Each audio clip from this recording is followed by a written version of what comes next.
Breaking news, London is ablaze. Thoroughfares usually bustling with cab traffic, and sightseers are now consumed by the roar of flames and blind fury. The capital city is not resting tonight.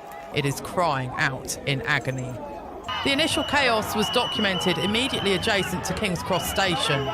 A supposedly calm demonstration was abruptly transformed into something profoundly volatile. A single incendiary spark igniting a metropolis saturated with long-simmering discontent. Instantly, mobile devices were raised, live feeds went viral, and the alarming declaration, "Britain's on fire once more," rapidly spread across millions of screens. Reports from the scene suggest the breakdown began when officers attempted to disperse a gathering outside a migrant facility. The projectile was thrown, the glass bottle, followed by another, culminating in a violent combustion. A police transport van was engulfed in fire, its emergency blue lights piercing frantically through the thick columns of smoke. The mob surged forward, their shouts of "Safeguard our children!" overwhelming the air as uniformed personnel were forced to hastily retreat behind their defensive lines. London's iconic skyline now radiates a menacing crimson glow. For the first time in memory, this venerable capital appears less like a civilised hub and tragically more like a grave warning. By the early evening, a torrent of digital information had overwhelmed all platforms. Trending terms like London burns and Britain erupts skyrocketed to the top of social media charts in minutes. Yet, as the digital firestorm intensified, the heart of the government, Westminster, remained stubbornly silent.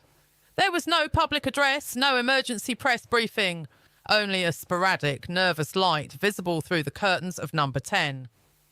The true crisis was not confined to the pavements. It was raging inside the Downing Street nerve centre. Ministers were heard shouting, bewildered aides strode back and forth, and frantic phone screens displayed the chilling verdict no administration ever once confirmed. Containment failed in half a dozen council areas. A senior bureaucrat murmured the impossible. "We've completely lost control of London Bridge." Silence was the only reply. Outside, the metropolis had become unrecognisable. Flares and national flags illuminated the dark sky. Thousands moved with the force of an unstoppable tide, their unified shout echoing the demand, "Whose nation? Ours!" This singular cry reverberated through the narrow streets like deafening thunder bouncing between the glass skyscrapers. Overhead, police helicopters circled frantically, thin blue lines of riot officers, already stretched to breaking point, visibly buckled under the sustained pressure. Missiles, heavy smoke, and something far deeper permeated the air. Pure, unadulterated, collective fury. The disorder had rapidly extended its grasp into South London, then Shoreditch, and further into Camden. Key incidents: a major blaze in Brixton, a police patrol car overturned in Croydon, and a state advertising hoarding violently ripped down in Westminster and set alight, were being reported. As each shocking clip landed on TikTok, YouTube and Telegram, the established narrative shattered.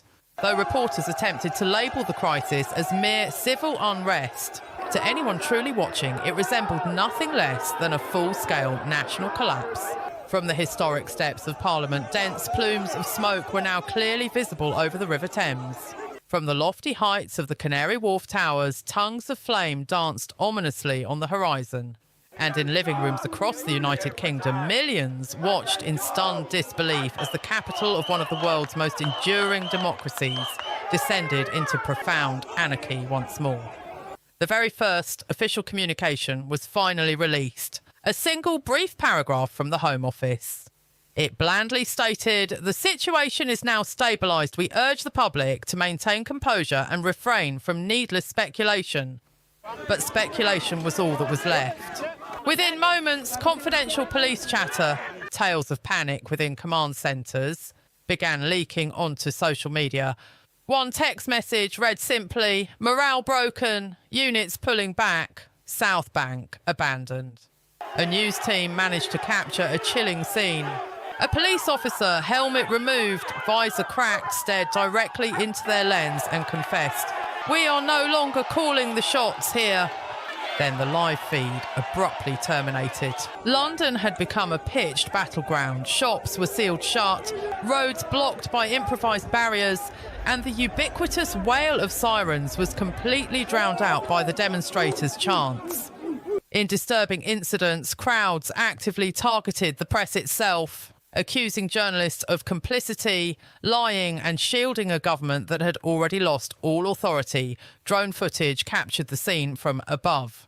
The black waters of the Thames reflected the burning city above, and the Houses of Parliament stood silhouetted, its ancient Gothic facade illuminated by the sinister glow of the nearby riot fires.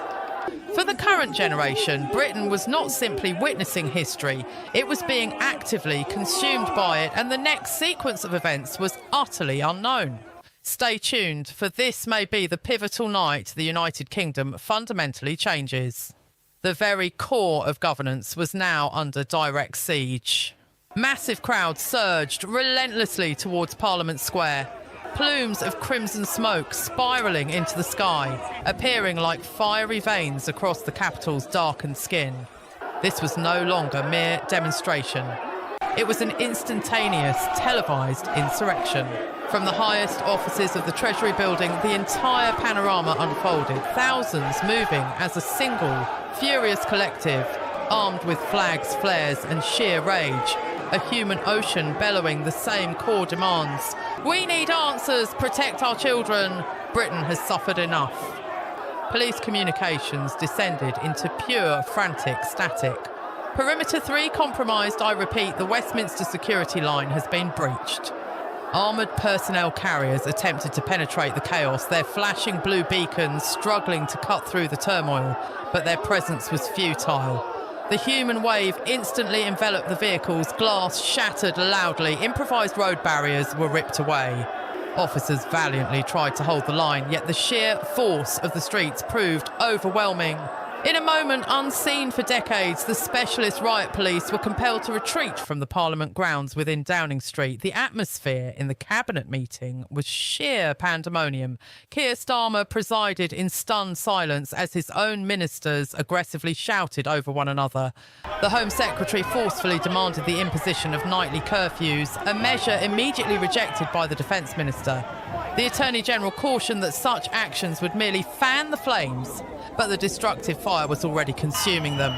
A junior aide burst in, his mobile phone trembling violently in his hand. "Sir, they have broken through Trafalgar Square." The Prime Minister's voice barely registered above a whisper. "God save us all!" The violence metastasised well beyond the boundaries of London, engulfing Manchester, Birmingham and Leeds. Major cities across the map were illuminated like danger signals, red zones flashing where official control had once been asserted across the nation. Facilities housing migrants found themselves surrounded. Police stations were defensively barricaded. In Bristol, Sheffield and Nottingham, groups of protesters actively engaged in clashes with law enforcement helicopters thumped heavily above rooftops, while the streets below resonated with unified slogans that sounded less like demands and distinctly more like a decisive declaration. This is Britain. In South London, a moving piece of footage went globally viral. A group of military veterans stood silently positioned between the demonstrators and the police lines. They wore no masks, carried no banners, only silence. One veteran spoke directly to the camera. "We fought to preserve this country once. We will absolutely fight to reclaim it again." That single video achieved 10 million views within a scant 2 hours. Meanwhile, inside the BBC's broadcast centre, chaos reigned. Producers discreetly exchanged whispers regarding a directive from Downing Street, soften the visual impact, strictly prohibit the use of the word riot. Yet the harrowing images were already ubiquitous. Fires blazing in Shoreditch. Police vans flipped in Croydon mothers live streaming from their balconies, hysterically demanding, "Where are the leaders now?" The government's first official attempt at a media blackout was initiated. News networks abruptly switched to static screens, citing technical faults. Social media platforms severely restricted the visibility of posts tagged with #LondonBurns. But the populace was already several steps ahead. Mirrored copies, secretive telegram groups and anonymous live broadcasts from civilian rooftops. The unvarnished truth had successfully broken free from its confines. The capital, a city that once defined order, was now fundamentally altered. London had transformed into a raging storm. Sweeping power outages plunged Westminster into darkness. The lights across the Houses of Parliament flickered and died inside Number 10. A lone camera focused on Keir Starmer, who was seen gazing through the window at the smoke billowing over the Thames. His lips moved soundlessly, the microphone failing to capture his private words. Meanwhile, just outside, a primal chant thundered across Whitehall. Whose country? Ours! Police reinforcements dispatched from neighbouring counties arrived instantly overwhelmed, exhausted and desperately outnumbered. Their shields were raised, but their morale had disintegrated. One weary officer was overheard whispering, "We're not engaging criminals, we're fighting citizens." His colleague's stark reply cut through the noise. Then who exactly are we defending? At this critical point, the situation was officially declared beyond containment. The National Operations Centre formally logged the simultaneous loss of governmental authority across 9 distinct boroughs. Under the codename Operation Fortress, the military was immediately mobilised. Tanks were unmistakably observed rolling out of barracks in Surrey. Although officials publicly labelled the action as mere logistical support, the images conveyed the grim reality. Soldiers were being deployed directly towards the capital in Brixton. A resident schoolteacher captured and live-streamed the armoured column passing her window. "They refer to this as peacekeeping," she stated, "but I have never known peace to arrive in tanks." London was not asleep, it was burning violently. The skyline radiated shades of ominous red and orange, with spectral plumes of smoke rising from every district. Records would later show over 200 major fires and close to 1,000 arrests, yet still the crowds swelled. The atmosphere was thick, suffocating with tear gas and the bitter scent of betrayal. The populace was no longer merely furious, they were fully awakened. When pressed by journalists about their objectives, one protester simply replied without shouting, "To finally be heard." But the governing class was utterly deaf to their plight. The capital had effectively ceased breathing. Smoke hung low and heavy over the Thames like a suffocating shroud, while sirens echoed eerily down deserted streets. The city, once a global paragon of stability, had become a chilling historical warning. Cameras recorded uncomfortable truths. The news agencies largely ignored. Shattered glass reflecting the distant glow of Parliament fires. Police helmets abandoned across Westminster Bridge. A half-burnt Union Jack flag desperately fluttering from a broken lamppost. Command and leadership had vanished entirely. The aggressive chants had subsided, replaced by a deep, resonant hum of disbelief. People stood frozen, silently witnessing their nation's disintegration. Inside the Premier's residence, the lights remained on. Keir Starmer sat alone at his desk, surrounded by banks of screens displaying silent footage of the outside chaos. Advisors whispered unbelievable metrics. 3,000 detained, 12 cities compromised, one administration collapsing. He finally raised his head. "Get the broadcasters on the line," he commanded minutes later. The UK's television networks abruptly resumed service. Every channel, one uninterrupted feed.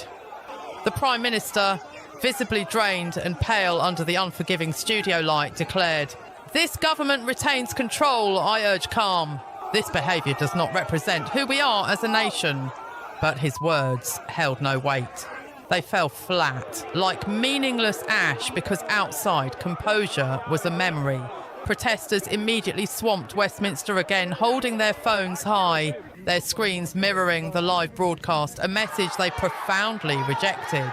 Each syllable was met with aggressive jeers, every pause drowned out by the thunderous shouts, "We are the consequence of your actions. This is the new Britain." The transmission violently cut to black.